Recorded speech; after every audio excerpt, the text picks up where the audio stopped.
The size of the compact impact is very nice. You can fit it in pretty much anywhere where you want to go, and it has enough power to break pretty much anything loose.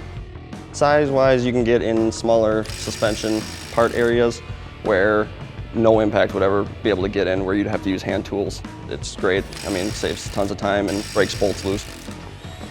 You're not really compromising any power with how small it is, that's for sure. It'll take off rusty bolts, bigger bolts, no problem.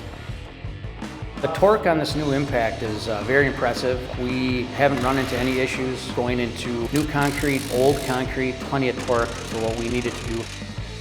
The light is awesome. You can be under a truck looking for something, just hit the switch and it'll light it up instantly. The new light definitely helps eliminate all shadows. You can see everything.